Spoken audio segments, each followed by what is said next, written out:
বড়দেরকে প্রণাম আর ছোটদেরকে ভালোবাসা জানিয়ে আমি শিপ্রা মজুমদার আজকে আবার একটা নতুন রেসিপি নিয়ে তোমাদের কাছে চলে এসেছি।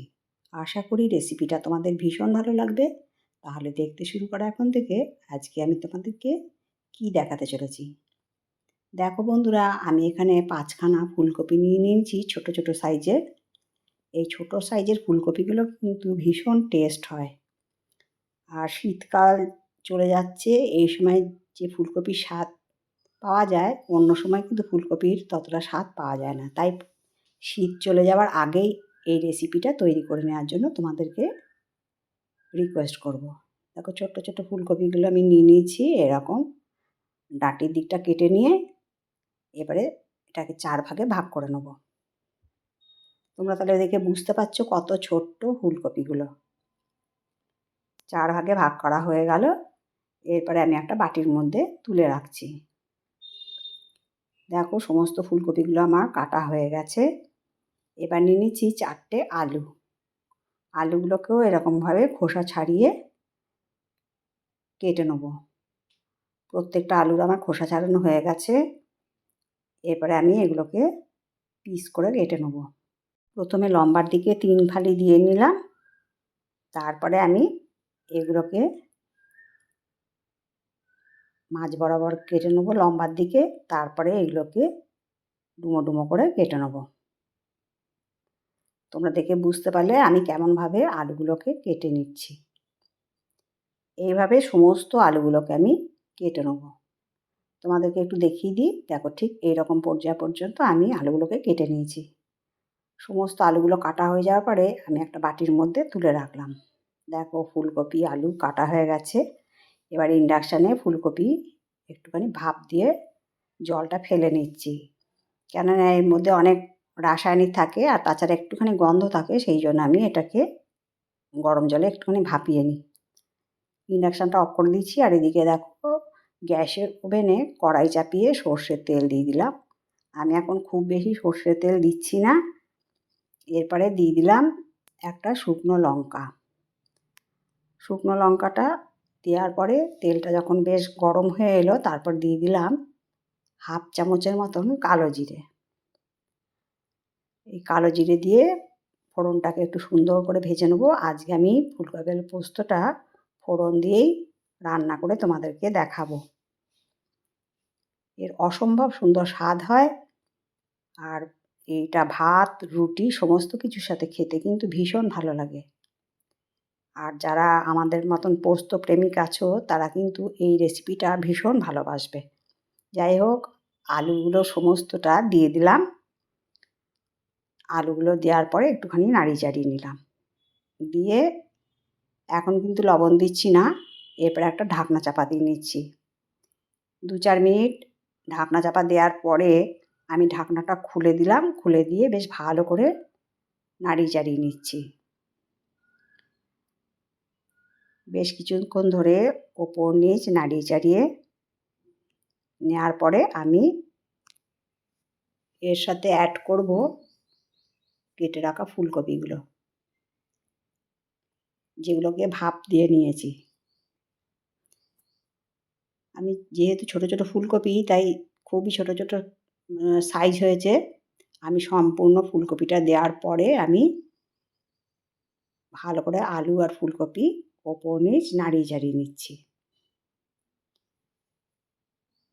অনেকক্ষণ ধরে এই কাজটা করে নিতে হবে।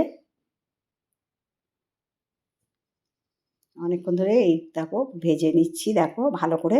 এরপরে আমি অ্যাড করব এখানে লবণ। এখানে 1/2 চামচের একটু বেশি লবণ দিলাম।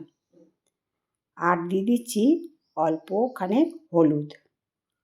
আমি সাধারণত পোস্ত রান্না করার সময় হলুদ ব্যবহার করি না, কিন্তু এই ফুলকপি আলু পোস্তটা রান্না করার সময় একটুখানি হলুদ দিলাম, একটু রঙটা সুন্দর হওয়ার জন্যে। যাই হোক, নুন হলুদ দিয়ে ভালো মতন করে নাড়িয়ে চাড়িয়ে এটাকে ভেজে নিলাম। এবার একটা ঢাকনা চাপা দিয়ে এটা হতে থাক। এরপরে আমি একটা মিক্সিং জার নিয়ে নিচ্ছি। তার মধ্যে দেখো পোস্ত নিয়ে নিচ্ছি টেবিল চামচের 3 টেবিল চামচ আমি এখানে পোস্ত নিয়ে নিচ্ছি। এটাকে আমি শুকনো অবস্থায় একটু ঘুরিয়ে নিয়ে আসবো। ঢাকনা চাপা দিয়ে দিলাম। শুকনো অবস্থায় এটাকে একটুখানি ঘুরিয়ে নিয়েছি। দেখো বেশ ভালো মতন গুঁড়ো করা হয়ে গেছে। এরপরে এর মধ্যে দিয়ে দিচ্ছি অল্প পরিমাণে জল, আর দিয়ে দিচ্ছি এখানে 2টো কাঁচা লঙ্কা। এই লঙ্কাগুলো ভীষণ ঝাল, সেই জন্য 2টো কাঁচা লঙ্কাই এনাফ। তোমরা যেরকম পরিমাণে তৈরি করবে সেরকম পরিমাণে সমস্ত জিনিসটা নিয়ে নেবে।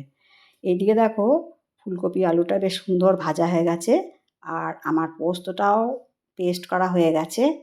এরপরে আমি ফুলকপি আলুর মধ্যে পোস্তটা দিয়ে দিলাম। তারপরে আমি মিক্সিং জারটা ধুয়ে একটুখানি জল দিয়ে দিলাম।